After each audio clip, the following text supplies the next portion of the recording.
سيدنا محمد وآله الطيبين الطاهرين اللهم صل على محمد. اما بعد بحث گفتگو اس میں ہے کہ مصنف نے سابقہ ابحاث میں بے کی ایک تعریف کے انشاء تملیک عین بیماری، ٹھیک ہے جی. تو یہ والا جو تعریف ہے وہی جو ہے بیعتوں کا اصل تعریف ہے جو اس سے عقل کیا ہے. اب اس کے بعد بعض علماء نے اپنی طرف سے بعض تعریفات کی ہیں جو مجموعی طور پر 3 قسم کی تعریفات ہیں، جن میں سے ایک تعریف کا ذکر ہم نے کیا ہے. جنہوں نے کیا کہا تھا کہ وہی مصنف کی تعریف ہم نے یہ پڑھا کہ انشاء تملیک بیمارین کے اندر ایک خیل لگا دیا کہ بتعقب قبول من المشترکہ، بعض نے، جبکہ بعض نے شرط تملک من المشترکہ، لیکن یہ دونوں آخر میں ایک ہیں. ٹھیک ہے، یہ پہلی تعریف کیا ہے.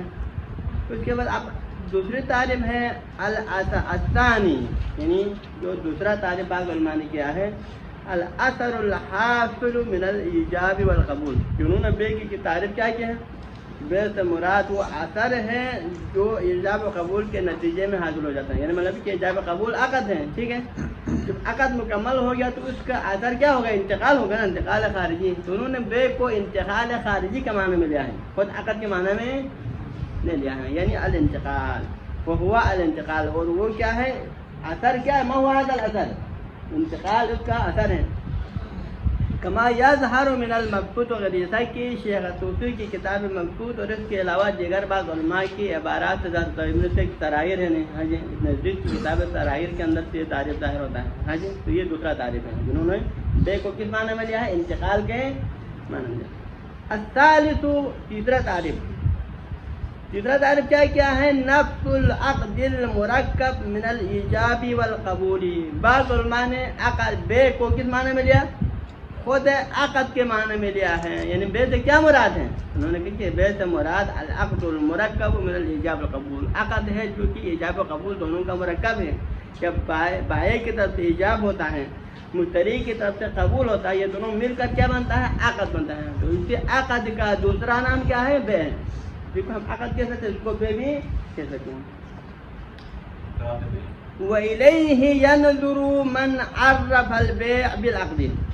تو اب جن علماء اعلام نے بے کی تعریف عقد کے ذریعے سے کیا ہے، جن علماء نے بے کی تعریف عقد کے ذریعے سے کیا ہے، تو ان کی مراد کیا ہے، بے سے مراد وہی کیا ہے، ایجاب و قبول کا مرکب مراد ہے. حاج تو قالا، اب آگے فرماتے ہیں کہ بل ظاہر، یعنی بس بعض من قارب اسنانا مراد یہاں پر، یعنی کہ جنہوں نے کہا ہے کہ بل ظاہر اتفاقهم على ارادة هذا المعنى في عناوین ابواب المعاملات. یعنی کہ ظاہر یہ لگتا ہے کہ علماء اعلام کا اتفاق ہے. کس بات پر اتفاق ہے، على ارادة هذا المعنى، کہ یہی معنی، کون سا معنی، یعنی ایجاب و قبول کے مرکب. عقد کیا ہوتا ہے، ایجاب و قبول کا مرکب ہے. تو پھر بے سے مراد ایجاب و قبول کا مرکب یعنی عقد، یہی والا معنی مراد ہے کون، فی عناوین ابواب المعاملات. یعنی کہ جب بھی معاملات کے عنوان کرا دیتا ہے، کہ کتاب البیع، کتاب الاجارہ، کتاب المساقات، کتاب المضاربہ، اس طرح کی جو ہے معاملات کے جب عنوان لگاتے ہیں، تو عنوان میں جب یہ لفظ بے آتا ہے، لفظ اجارہ آتا ہے، لفظ صلح آتا ہے، لفظ ہبہ آتا ہے، تو ان کی کیا مراد ہے، اس عقد مراد خود نفس عقد مراد ہے جو ایجاب قبول کا مرکب ہے، یہ مراد لیتے ہیں. حج حتی الاجارہ و شبہ، یہاں تک کہ اجارہ اور اس جیسے چیزوں کو التی لیست ہی فی الاصل اسما لاحد طرف العقد، جو کہ اصل میں عقد کے طرفین کا نام نہیں کوئی. اب اس حوالے سے آپ کو ایک مقدمتاً عرض کروں کہ معاملات کے جو عناوین ہیں اس کی مجموعی طور پر 3 اقسام ہیں. بعض عناوین جس میں مشارکت کا معنی ہے، جیسا کہ مضاربہ ہے، مساقات ہے، مثال کے طور پر یہ طرح جو الفاظ ہیں جس میں کیا ہے، باب مفاعلہ کا معنی ہے، اس میں مشارکت کا معنی ہے. تو یہ جو عناوین ہوتا ہے اس میں کیا ہے، وہ عقد کے دونوں طرفین پر لگاتا ہے. عقد کے دونوں طرف یعنی موجب و قابل یا ایجاب و قبول کے مجموعے پر لگاتا ہے، جس میں ایجاب و قبول دونوں ہے اس پر، کیونکہ اس میں 2 طرفی ہے نا، مشارکت کا معنی. تو لہذا ان چیزوں کا عقد کے اوپر صدق آنا کی چاہتا ہے کہ اوضح الواضحات. اس کے بعد پھر بعض عناوین ہیں عقد عقود کے معاملات کے اندر جو فقط عقد کے ایک طرف پر لگاتا ہے، یعنی فقط ایجاب پر لگاتا ہے. اس کی مثال ہے بے وغیرہ. ہاں جی، بے وغیرہ، زمان وغیرہ غالباً کس کے لیے استعمال کیا جاتا ہے، فقط عقد کے ایک طرف کو یعنی ایجاب پر رکھا جاتا ہے. بے اصل میں غالباً کسے کہا جاتا ہے؟ ہم نے پہلے بھی کہا ہے کہ فقط انشاء تملیک کو بے کہا جاتا ہے, اس میں قبول ہونا نہ ہونا شرط نہیں ہے, ٹھیک ہے. تو لہٰذا یہ عقد کے فقط ایک طرف پر لگاتا ہے. اور بعض عناوین معاملات وہ ہوتے ہیں کہ جو نہ دونوں طرف پر لگاتا ہے نہ ایک طرف پر, بلکہ اصل میں وہ عنوان لغتاً کس کو کہا جاتا ہے؟ اس معاملے کے نتیجے کو کہا جاتا ہے. معاملے کے نتیجے وہ مال جس پر معاملہ ہوتا ہے اس کو کہا جاتا ہے. جیسے کہ مثلا اجارہ نہ ایجاب کو کہتے ہیں نہ قبول کو کہتے ہیں, بلکہ اجارہ اصل میں اجر کہتے ہیں. اجارے کے ذریعے سے جو مال حاصل ہوتا ہے وہ جو نتیجہ اس میں عین ہے اس کو کہا جاتا ہے. لیکن جب ابواب معاملات کے اندر آ کر جب یہ اجارہ کہتے ہیں تو ان کی مراد بھی کیا ہے؟ وہی عقد مراد ہے. مطلب یہ ہے کہ عنوان بذات خود بس اوقات عقد کے دونوں طرفوں کو کہا جاتا ہے. بس اوقات وہ عنوان عقد کے ایک طرف پر صدق آتا ہے, بس اوقات وہ عنوان عقد کے دونوں طرفوں پر صدق نہیں آتا ہے بلکہ اس مال پر صدق آتا ہے. لیکن جب معاملات کے ابواب کے اندر جب وہ اس عنوان کو استعمال کرتے ہیں تو اس کی مراد کیا ہوتا ہے؟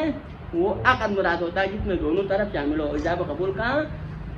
لہذا نتیجتاً اجارے کا لفظ اجارے کا عقد کے معنی میں استعمال کرنا, اس کو عقد کے اوپر اطلاق کرنا سب سے زیادہ ابعاد ہے.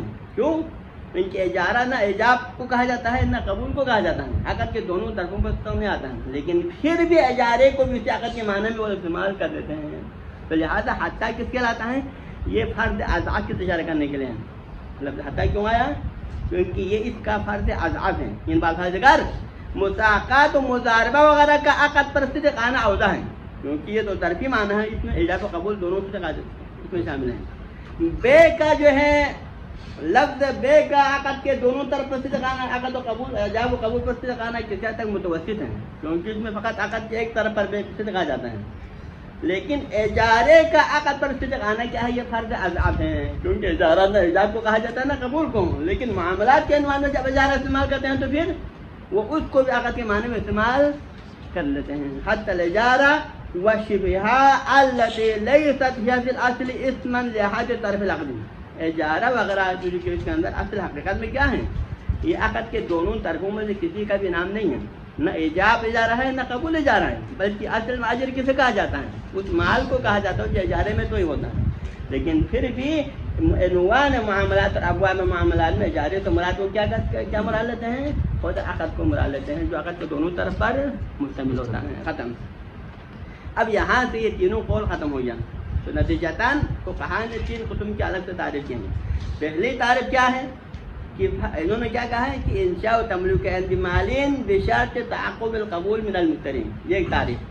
اس کے بعد دوسرے تعریف انہوں نے کیا کیا؟ الاثر الحاصل من الاجاب والقبول, یعنی انتقال, انہوں نے کہا عقد کی تعریف کی. اور تیسری تعریف انہوں نے کیا کیا ہے؟ خود ایجاب و قبول کے مرکب, یعنی خود عقد کو بے کے ذریعے سے انہوں نے تعبیر کیا. یہ تیسری تعریف. یہ ابھی تک ہم نے تعریفات کی ہیں, لیکن مصنف کی تعلیقات ابھی انشاءاللہ بھی ہم بیان کریں گے. اقول یہاں سے آئے گا مصنف کی طرف سے ان کے اوپر رد عمل. کیا کہنا چاہتے ہیں؟ اما البیع بمعنى الایجاب المتعقب للقبول, پہلا والا جو تعریف, جو بعض بزرگان نے بے کی تعریف کیا کیا کہ ایجاب المتعقب للقبول, انشاء و تملیک عند مالین المتعقب للقبول, وہ انشاء تملیک جس میں قبول بھی شامل ہو. یہ جو تعریف کیا ہے نا, فرماتے ہیں کہ فالظاہر انہ لیس مقابل الاول, اس تعریف کے ظاہر سے جو لگتا ہے کہ یہ والا تعریف ہمارے تعریف سے کوئی مقابل نہیں ہے.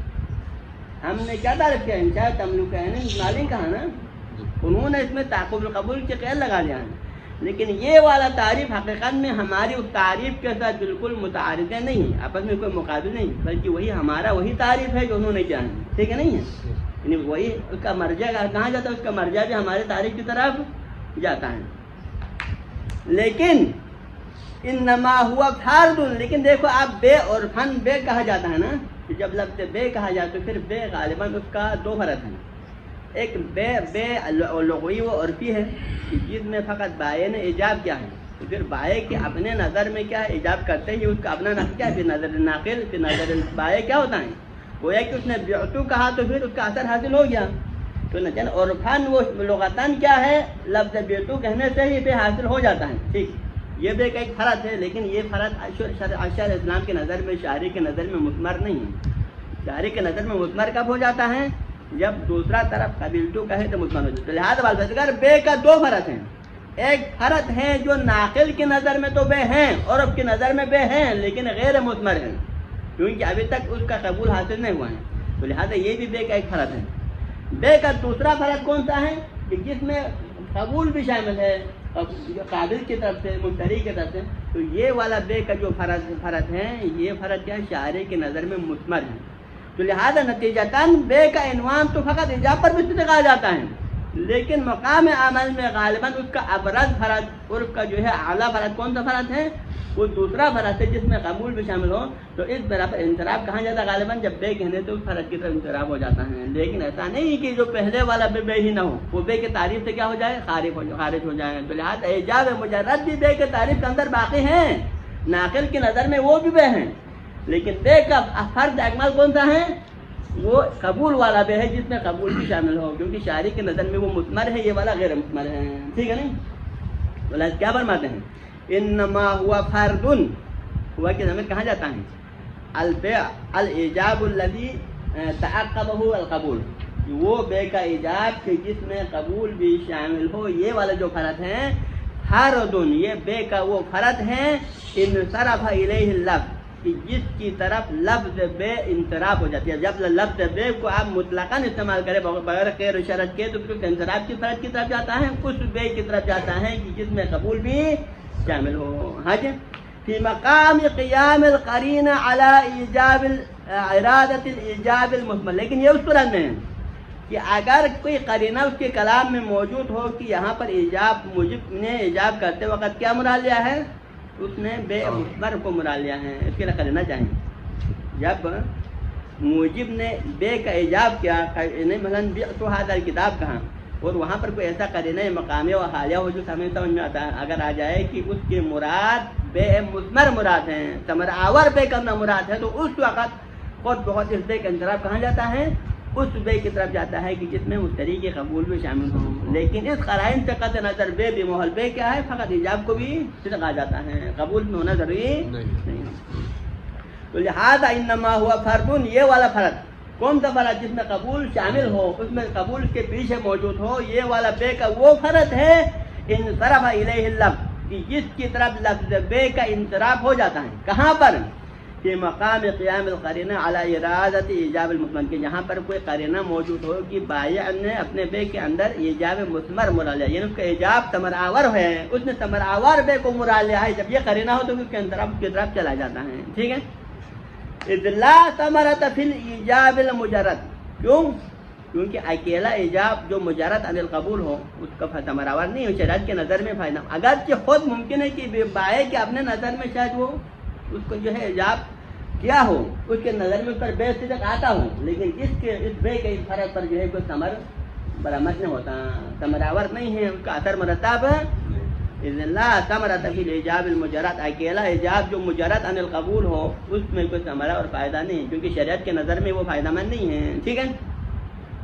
لہذا فقول المخبر، بس کوئی اگر آپ کے سامنے اگر خبر دیتا ہے، کوئی بندے نے کیا کہا، بعتو، اس نے آگے خبر دیتے وقت پہ تم نے اپنی کتاب کو فروغ کیا، اس نے یہ خبر دیا، تو پھر اس کی مراد کیا ہو سکتا ہے، انما اراد الایجاب المقید، تو اس کی مراد اکیلا بے کا ایجاب کرنا اکیلا مراد نہیں ہے، بلکہ اس بندے کی مراد کیا ہو سکتا ہے، ایجاب مثمر مراد ہوتا ہے، ایجاب مقید ہے. وہ کون سے ایجاب کہ میں نے اپنی کتاب کو فروغ کیا اور دوسرے نے قبول بھی کیا، یہ مراد ہے.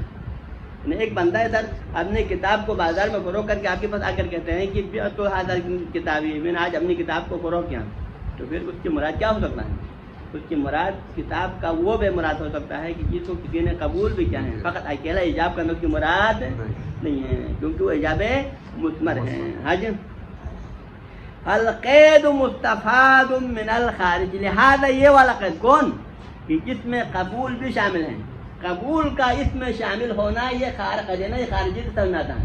وہ تو ڈائریکٹ بے کہنے سے بغیر قید و شرط کے مطلقاً بے کہنے سے یہ والا تملک القبول کے قید سمجھ میں نہیں آتا ہے، بلکہ اس قید کا سمجھ میں آنے کے لیے کیا ہونا چاہیے، قرینہ یہ خارجی ہونا چاہیے کہ خارج میں اس نے ایجاب مثمر کو مراد لیا ہے، بے مثمر کو مراد لیا، اس پر قرینہ ہو تو پھر وہ قید ہمیں سمجھ میں آتا ہے، اس کے بغیر وہ قید سمجھ میں نہیں آتا. حج لا ان البيع مستعمل فی الایجاب المتعقب للقبول، لیکن یہ مراد نہیں ہے کہ جب بے ہی بذات خود بے کے معنی کی حقیقت کے اندر ہی کیا شامل ہو، قبول کی قید شامل ہو.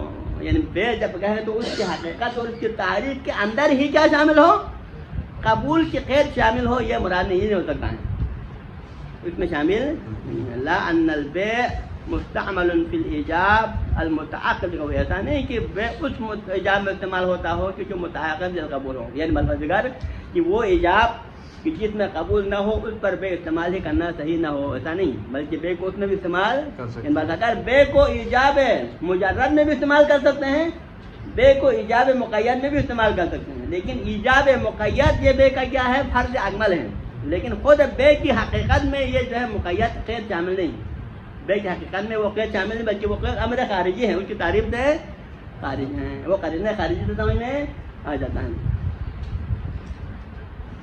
وَكَذَلِكَ لَفْظُ النَّقْلِ وَالْإِبْدَالِ وَتَمْلِيعِ، یہ قسم کی تائید ہے لہٰذا کہ فقط یہاں پر بے کا ایجاب کرنے کا صیغہ فقط بیتو میں جو منحصر نہیں نا، بے کا ایجاب کرنے والا کبھی بیتو کو درست کرتا ہے، کبھی بے کا ایجاب وہ کس طرح کرتا ہے، تملکتو کے ذریعے سے کرتا ہے، ملکتو کے ذریعے سے، کبھی بے کا ایجاب نقلتو کے ذریعے سے کرتا ہے، کبھی ابدالتو کو دینے کے مختلف صیغے ہوتے ہیں نا.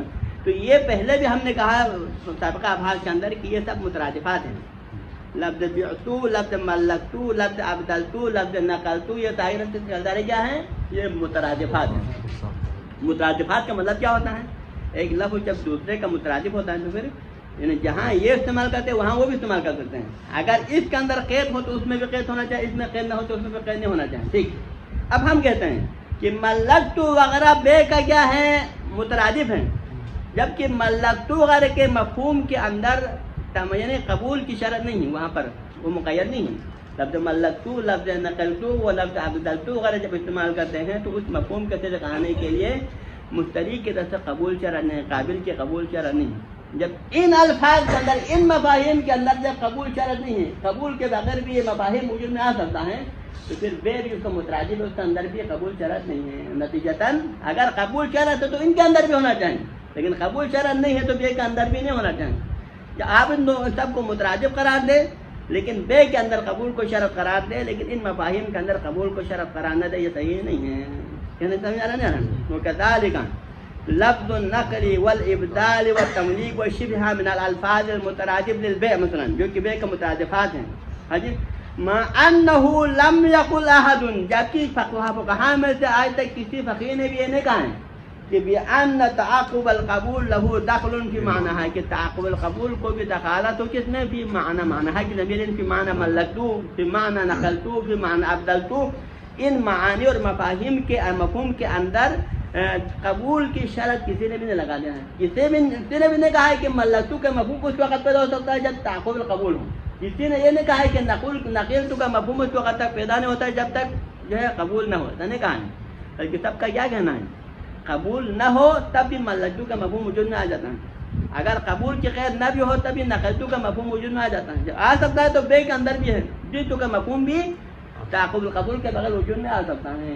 تو لہٰذا یہ کہا جو مترادفات ہیں سب ایک جیسا ہیں، اس کو ہم ایک ہی نظر سے دیکھنا چاہیے.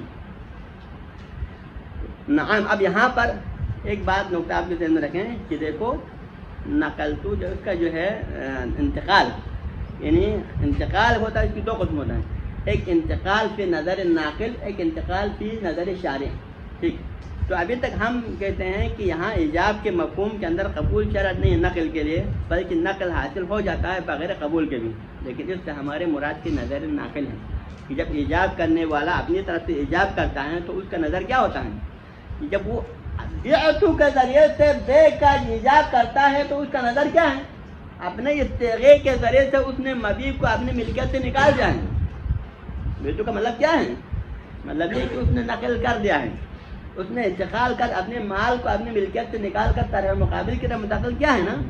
تو لہٰذا فی نظر ناقل اس کا انتقال حاصل ہو چکا ہے، چاہے وہ دوسرا قبول کرے یا نہ کرے. تو لہٰذا ناقل کی نظر میں انتقال اور اس کا اثر حاصل ہونے کے لیے قبول کی ضرورت نہیں ہے. ٹھیک ہے، فی نظر ناقل. لیکن شارع کی نظر میں انتقال حاصل ہونے کے لیے پھر یہاں سے آ کے ہم کہہ سکتے ہیں کہ یہاں پر قبول ضرورت ہے.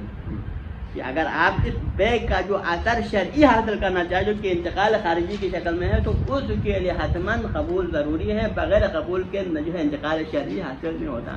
ٹھیک ہے، تو لہٰذا سمجھتے کہ نام تحقق القبول شرط للانتقال فی الخارج. البتہ مشتری کی طرف سے قبول کرنا شرط ہے. کس کے لیے شرط ہے؟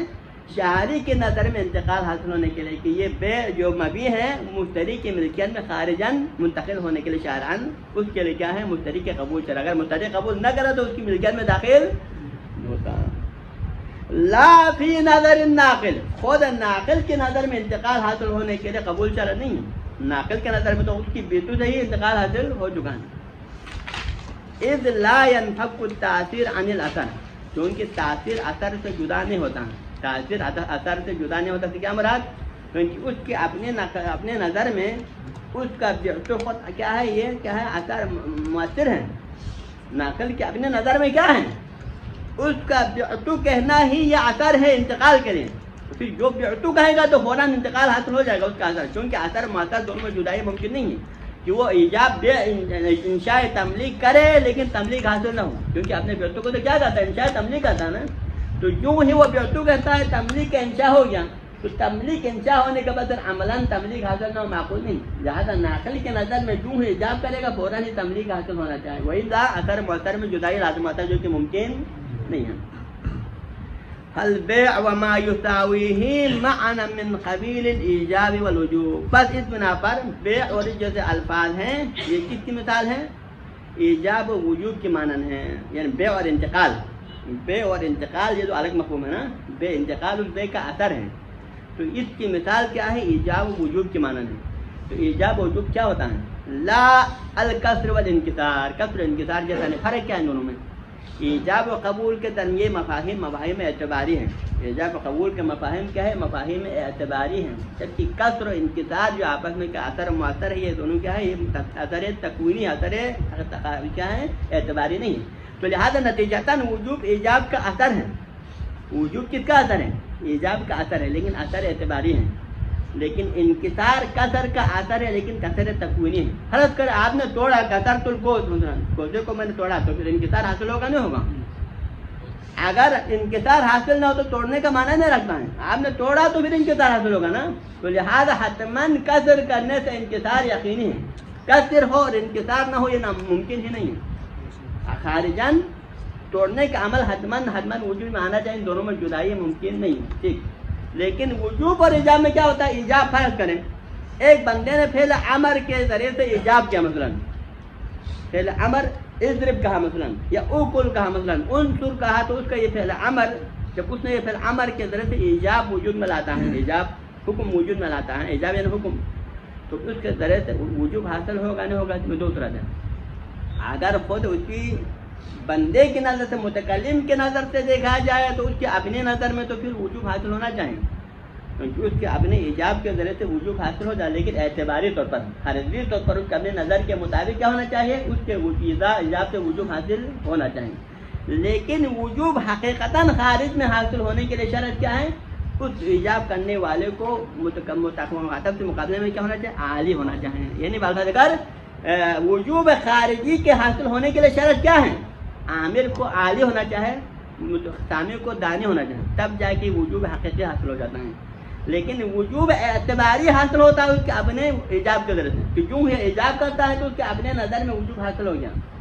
لیکن دوسرے کے اوپر وجوب حقیقی تو خارجی تو وجوب حاصل ہونے کے لیے کیا شرط ہے؟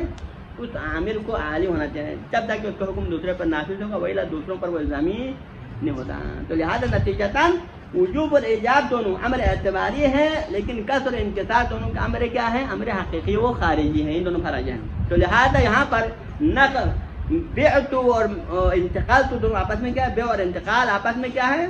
وجوب ایجاب کے معنی میں. بیع اور انتقال آپس میں، انتقال بیع کا اثر ہے نہیں ہے، بیع عقد ہے اور انتقال اس کا اثر ہے. ان دونوں کے درمیان کون سے نسبت ہیں؟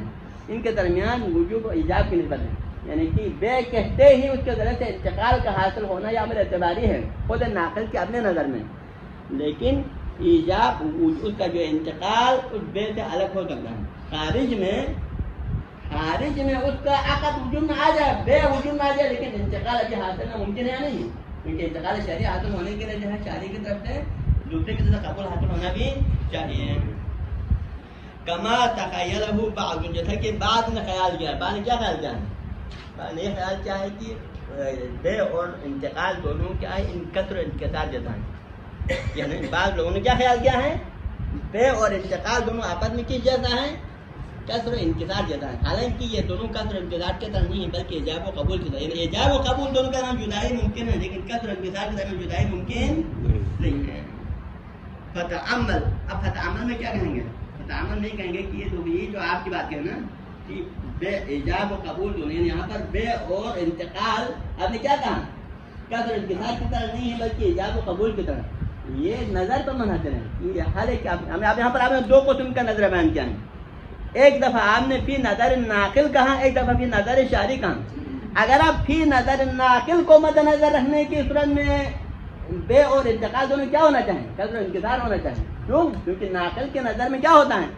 یوں ہی وہ تو کہے گا، انتقال اس کے نظر میں حاصل ہو جاتا ہے. تو لہٰذا فی نظر ناقل اگر محل سے خاطر رکھے تو پھر یہ دونوں کیا ہے؟ قصر و انتظار جیسا ہے. کیونکہ اس کا ایجاب کرتے ہی اس کا اثر حاصل ہونا چاہیے، کیونکہ اثر معطر میں جدائی ممکن نہیں ہے. لیکن اگر آپ فی نظر شعری انتقال کی بات کہیں تو پھر یہ آپ کی بات درست ہے کہ پھر دونوں کیا ہے؟ وجوب و ایجاب کے معنی ہے. کیونکہ شعری کے نظر میں ابھی باہر نے بیوتو تو کیا، لیکن اس کا انتقال اس وقت تک حاصل نہیں ہو سکتا جب تک شاعری کے دوسرے کی طرف سے قبول حاصل نہ ہو.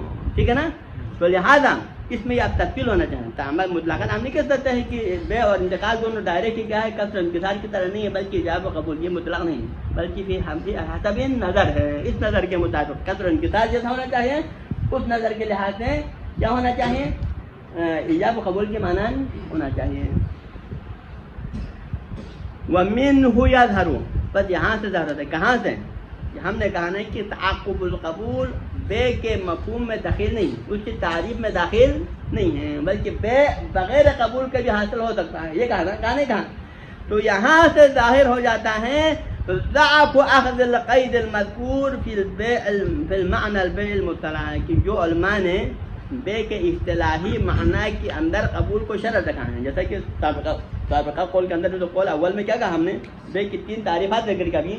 اس تعریف اول کے اندر انہوں نے کیا کہا وغیرہ نے کہ بے کے اصطلاحی مفہوم کے اندر تعقب القبول کو بطور شرط قرار دیا ہے. تو پھر اس قید کو بے کے معنی اور مفہوم کے اندر اس کی تعریف کے اندر قید قرار دینا ہی کیا ہے؟ مکمل ضعیف ہے. حاضلاً ان یجعل احد معنی، کی جائے کہ آپ اس کو بے کے معنوں میں سے ایک الگ معنی قرار دیں. یعنی بے کے معنوں میں سے ایک الگ معنی ہے، یعنی کہ قبول کا یعنی قبول کا دخیل ہونے کو بے کا الگ معنی قرار دیں. تو اس کو بے کے مفہوم میں داخل نہیں کر سکتے. کی جائے کہ آپ اس کو بے کا الگ سے معنی قرار دیں، وہ تو بہت ہی دور تر ہے. ٹھیک ہے نا؟ یہ تو یہ پہلا تعریف نمبر 1 پر ہمارا جواب ختم. اب تعریف نمبر 2، وَأَمَّا الْبَيْعُ بِمَعْنَى الْأَثَرِ. دوسرے تعریف میں کیا کہا انہوں نے کہ بے کی تعریف کیا تھا؟ اثر الحاصل من الایجاب والقبول، ایجاب و قبول کا اثر جو اثر کیا ہے؟ یعنی انتقال خارجی. فرماتے ہیں کہ فلم یوجد فی اللغت ولا فی العرف، نہ ہم نے بے کے لغوی معنی کے اندر دیکھا ہے، ولا فی العرف، نہ بے کے عرفی معنی کے اندر دیکھا ہے کہ انہوں نے کیا ہو؟ بے کو کس معنی میں لیا ہو؟ انتقال. یعنی نہ لغت والوں نے بے کو انتقال کے معنی میں لیا ہے، نہ عرف عام نے بے کو انتقال کے معنی میں لیا ہے. دونوں نے بے کو اس معنی میں نہیں لیا ہے. وَإِنَّمَا وَقَعَ فِي تَعْرِيفِ جَمَاعَةٍ، بلکہ یہ فقط ہمارے فقہاء کی ایک جماعت نے بے کی تعریف کی ہے، تو ان کی تعریف میں انہوں نے یہ کہا ہے کہ بے سے مراد انتقال ہے. مثلا کون سے فقہاء ہیں؟ ابن ادریس تحلی ہے، اور علامہ نے اپنے تمام کتابوں سوائے کتاب مختلف کی تمام کتابوں میں بے کی ہی تعریف کیا ہے کہ الانتقال اثر الحاصل من انتقال من الایجاب والقبول، ایجاب قبول کا جو اثر ہے جو کہ انتقال ہے، یہ تعریف کی انہوں نے. تبعا للمبسوط، انہوں نے کہاں سے لیا؟ شیخ توسی کی پیروی کرتے ہیں، کیونکہ پہلے شیخ توسی نے اپنی کتاب مبسوط میں یہ تعریف کیا تھا بے کی اثر الحاصل من الایجاب والقبول. پھر بعد میں علامہ وغیرہ نے اور ابن ادریس وغیرہ نے بھی یہی تعریف کی ہیں. ٹھیک ہے جی. وقد یوجہ، لیکن انہوں نے کیوں مراد لیا؟ آپ نے بے کو اس معنی میں کیوں مراد لیا؟ انتقال کے معنی میں کہ توجیہ کیا ہوتا ہے کہ وقد یوجہ، اس کی توجیہ بعض علماء نے کی ہے. توجیہ کرنے والا کون ہے؟ علامہ طباطبائی نے اپنی کتاب مصابیح میں نے یہ توجیہ کیا ہے، توجیہ کرنے والا موجی ہے کہ انہوں نے توجیہ کیا ہے، اگر انہوں نے علامہ وغیرہ اور ابن ادریس وغیرہ کی تعریف کو ایک قسم کی توجیہ کیا ہے. کیسے توجیہ کیا ہے کہ بأن المراد بالبيع المحدود المصدر من المبنى للمفعول، کہ انہوں نے جس بے کی تعریف کی ہے کیسے، انہوں نے بے کی تعریف کس طرح کیا ہے، الاثر الحاصل من الاجابه القبول، یعنی دوسرا الفاظ میں انتقال. یہ تعریف کیوں کیا، اس لیے کیا کیونکہ انہوں نے اس بے کی تعریف کی ہے جس میں یعنی مفعول کا معنی ہے. دیکھو آپ دیکھیں کہ مصدر کو کبھی کبھار بے مصدر ہے، یعنی لفظ بے کیا ہے، مصدر ہے.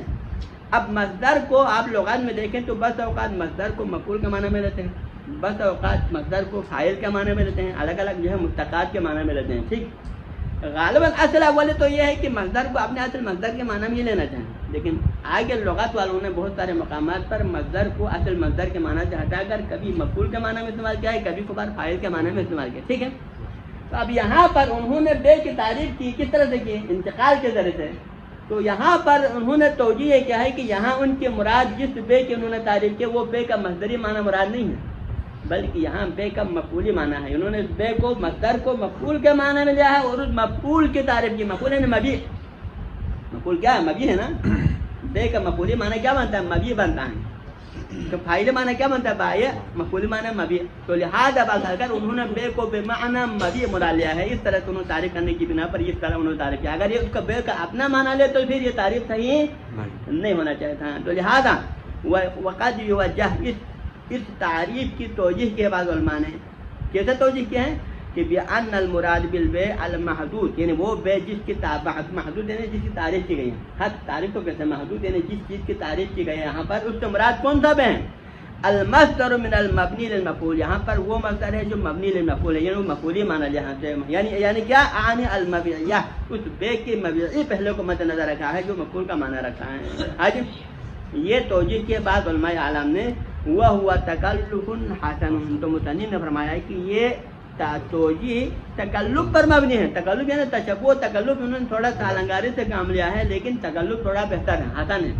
کیوں تکلف ہے اور کیوں حسن ہے، ٹھیک ہے نا. ایک تکلف قرار دیا تو لہٰذا مطلب کہ توجیہ ضعیف قرار دیا، لیکن دوسری طرف سے اس کو حسن بھی قرار دے. کیوں تکلف اس اعتبار سے تکلف ہے کیونکہ مصدر سے اصل اولی کیا معنی لیا جاتا ہے، مصدر کو اپنا اصل مصدری معنی میں لیا جاتا ہے. اس کو مفعولی اور مشتقات کے معنی میں لے جانا یہ قرائن کی موجودگی میں ہو سکتا ہے، لیکن بغیر قرائن کے آپ اس کو جو ہے اس کے مشتقات فاعلی معنی میں مفعولی معنی میں انتقال استعمال نہیں کر سکتے. تو لہٰذا یہ توجیہ جہاں سے تکلف ہے، تکلف ہے، انہیں کھنچانی کر کے وہاں لے کے ٹھیک.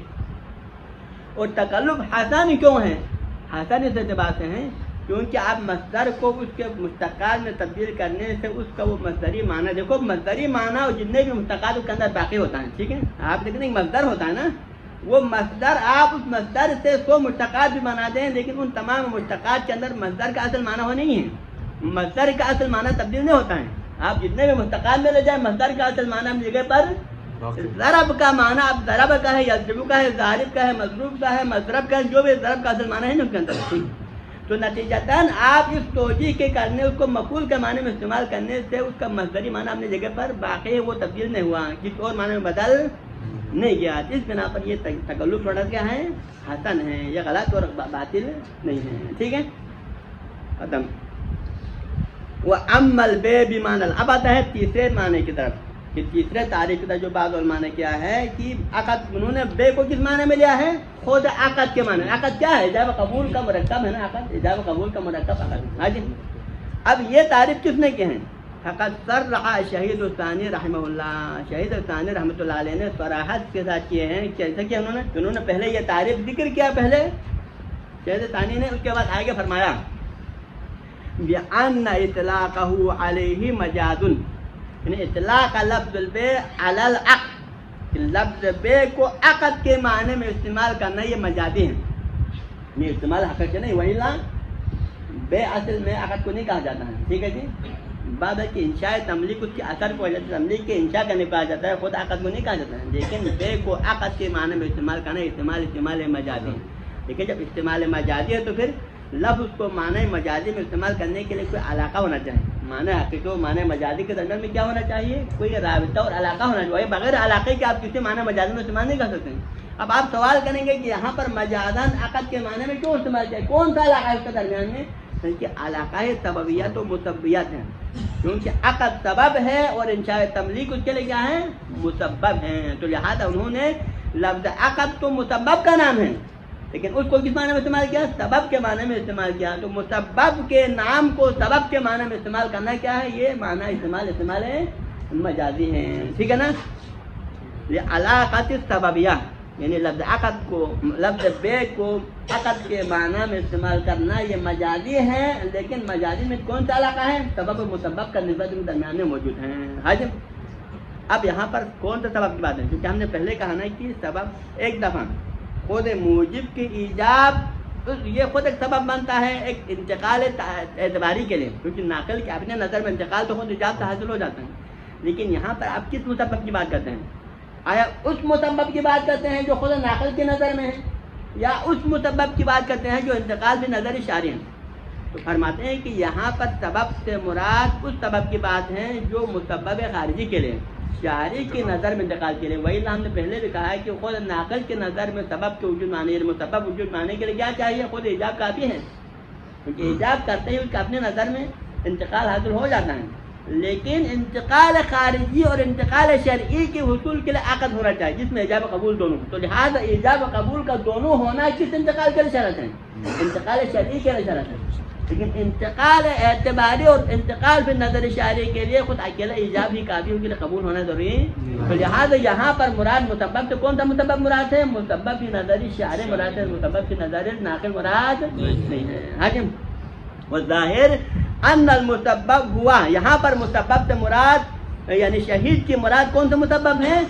والاثر الحاصل فی نظر شارع وہ مسبب مراد ہے جو شارع کے نہیں انتقال خارجی یہ مراد ہے. کیوں؟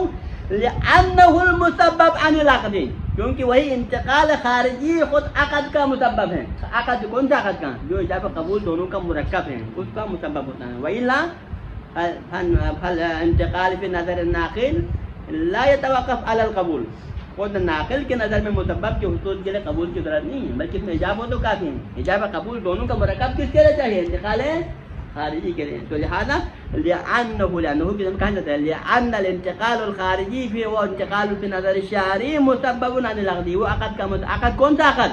المرکب من الایجاب والقبول. حجم لن نقل الحاصل من فعل الموجب اس نقل کے لیے شرط نہیں قبول کا ہونا جو خود ناقل کی نظر میں خود موجب کی نظر میں انتقال حاصل ہونے کے لیے اس کے لیے قبول کی ضرورت نہیں بلکہ خیالات عقد کا ایک طرف ہو تو کافی ہے. عقد کس سے مل کر بنتا ہے؟ عقد ایجاب و قبول دونوں سے مل کر بنتا ہے. فقط ایجاب عقد نہیں فقط قبول بھی عقد نہیں. لیکن جب قبول دونوں ہو تو عقد وجود میں آتا ہے نا. لیکن ہم نے کہا کہ خود ناقل کی اور خود بائی کے اپنے نظر میں انتقال حاصل ہونے کے لیے اس کا اکیلے ایجاب کافی ہے. عقد ہونا ضروری نہیں.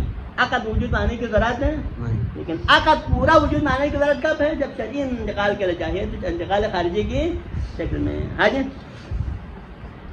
لن نقل الحاصل من فعل لما عرفتا کیونکہ ہم نے سابقہ بحث میں بتا دیا ہے کہ من انه حاصل بنفس انشاء الموجب انه یعنی ان النقل فی نظر الناقل ان الانتقال فی نظر الموجب خود موجب اور خود بائی کی نظر میں انتقال حاصل ہونے کے لیے کیا چاہیے؟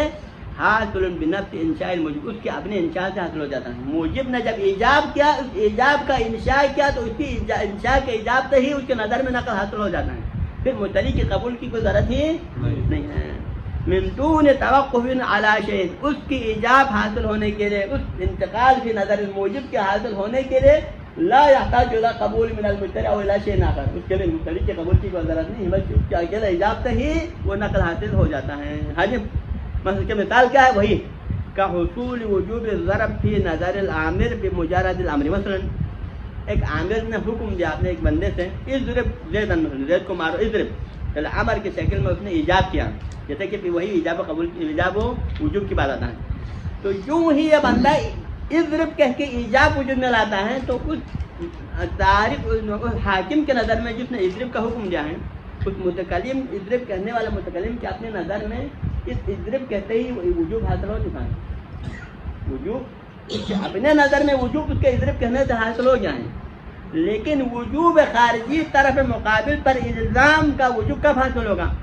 یہ الزامی وجوب الزامی اس وقت حاصل ہو جائے گا کہ جب یہ بندہ عالی ہوتے ہیں، اگر یہ اس کے اوپر کیا ہو، حاکم ہو، تو پھر اس کا حکم دوسرے پر لاگو ہے، وَإِلَّا اس کا حکم دوسرے پر لاگو نہیں ہے۔ تو لہذا فی نظر متکلم ضرب یحصل فی مجرد امرہ، کیونکہ امر سے ہی ضرب کا عمل گویا کہ حاصل ہو چکا ہے، لیکن ضرب خارجی کب حاصل ہوگا؟ جب یہ بندہ دوسرے پر کیا ہوگا، عالی ہوگا، تب اس کا حکم دوسرے پر لاگو ہو جائے گا۔ ہاں جی، کا حصول وجوب الضرب فی نظر العامر، عامر اضرب کہنے والا جو عامر ہے اس کی نظر میں، اس کے اپنے نظر میں ضرب حاصل ہو چکا ہے۔ کب؟ بمجرد الامر، جو ہی اس نے اپنے طرف مقابل کو اضرب کا حکم دے دیا تو گویا کہ اس کے نظر میں ضرب کا عمل وجود میں اعتباری طور پر آ گیا ہے۔ وَإِن لَمْ تَصِرْ وَاجِبًا فِي الْخَارِجِ، گرچہ دوسرے پر خارجاً دوسرے بندے پر اگر کہ واجب نہ ہو، دوسرے پر کب واجب ہوگا؟ اذا كان العامر عالی منہ، اگر عامر سے عالی ہو تو دوسرے پر واجب ہوگا، وَإِلَّا دوسرے پر واجب نہیں ہوگا۔ پھر نظر غیر دوسرے کے نظر میں، یعنی کب دوسرے کے نظر میں کب واجب نہیں ہوگا؟ کیونکہ یہ اس سے بالاتر نہیں ہے، اگر بالاتر ہو تو اس پر نافذ ہوگا، وَإِلَّا نہیں ہوگا۔ تو نتیجتاً ضرب اعتباری اس کے اپنے اضرب کہنے سے حاصل ہو جاتا ہے، لیکن ضرب خارجی کب حاصل ہوگا؟ دوسرے اس بندے کے عالی ہونے سے حاصل ہو جائے گا۔ ٹھیک ہے نا؟ میرے خیال میں یہاں رکھنا بہتر ہے۔ صلی اللہ علی سیدنا محمد و آلہ الطیبین الطاہرین۔